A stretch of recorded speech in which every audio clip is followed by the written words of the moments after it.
Hello, I'm Christy Nelson, and welcome to 5 Talk Street. We've seen some record-breaking rain this year, which makes it hard to believe that we've just gone through a multi-year drought. And joining us today to talk about making water conservation a part of our lives is Mark Olson, the Conservation and Creative Manager for Tarrant Regional Water District, and Carol Davis, the Division Manager for the Dallas Water Utilities Conservation Program. Thanks to you both for being here today. Thank you, Christy. So Carol, let's start with you. Your two agencies have joined forces to educate the public. Why? Well, we're excited. Back in 2004, we started a campaign called Save Water, Nothing Can Replace It for Dallas Water Utilities. These Tarrant Regional Water District have been our partners for many, many years, and we thought it would be a good idea for us to just join forces, join resources together, and leverage the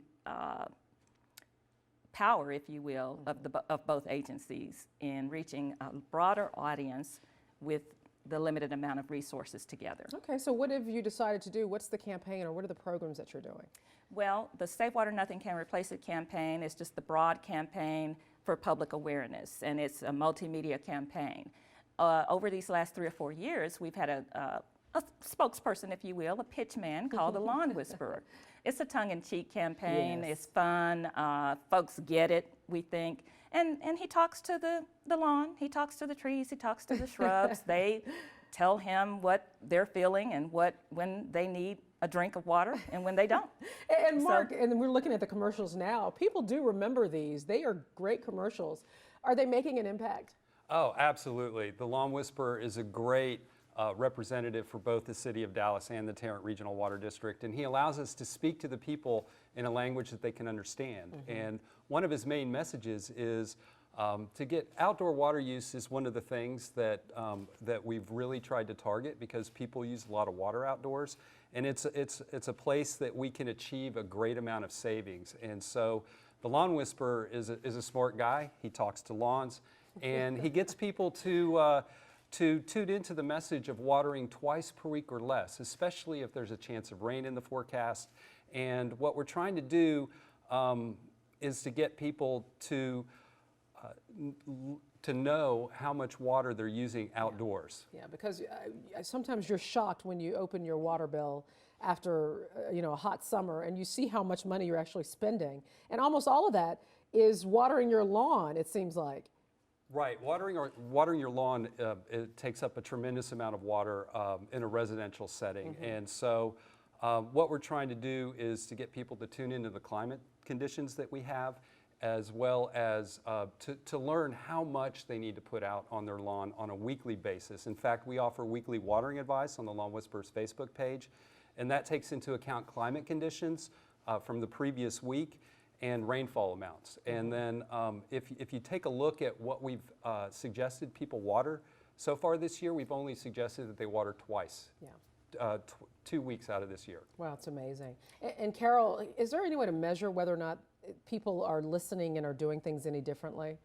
We have an end of campaign survey each year to gauge the effectiveness of the Lawn Whisperer campaign. And overwhelmingly, close to 80% of the folks that we poll say that they've taken actions to reduce their water use. Yeah. So this campaign consistently has been very effective in changing behavior, which is what we want to do. And of course, now we've had a lot of rain recently. The lakes are full, but just last year we were in a drought, and we'd had a multi-year drought, and that was scary. So what did we learn from that? So, it's interesting. Beginning in January of this year, Dallas lakes were a little over 35% depleted. And then we got this deluge of rain. But what we want to drive home is that to stay the course with conservation. We don't know, we don't have a crystal ball when the next drought is coming. It is coming. So let's continue to use water wisely. Dallas and Fort Worth residents have made a lot of strides in saving water. So let's just keep that momentum going. Okay, and Mark, the last thing I'll ask you then is, when you tell people what to water, not to overwater, people are so confused by their sprinkler systems. What kind of advice do you give them? We try and get people to water in shorter cycles. You don't necessarily have to water in one big long cycle. If you split up your cycles, it's called cycle and soak. It allows the water to soak in. You can run your zones once and then come back, give it 30 minutes and come back and run your zones again. And that way it allows the water to soak in. And also what we do on the Lawn Whisperers Facebook page is we offer times. For instance, spray heads, on average, 2 6-minute cycles equals about 1/4 of an inch. All right. And when we offer the advice, we give them the amounts that they need to apply to their lawn. Well, it's all so interesting, and thanks to you both for coming to talk to us about water conservation. It's one of those things I think a lot of people may not realize how important it is, but it sounds like people are joining in. Well, our little tagline is save water, nothing can replace it. And we want to continue to drive home that point of the importance of conservation. Well, thanks to you both for being here. Okay, Thank you. you very much. And for more information, just go to SaveNorthTexasWater.com.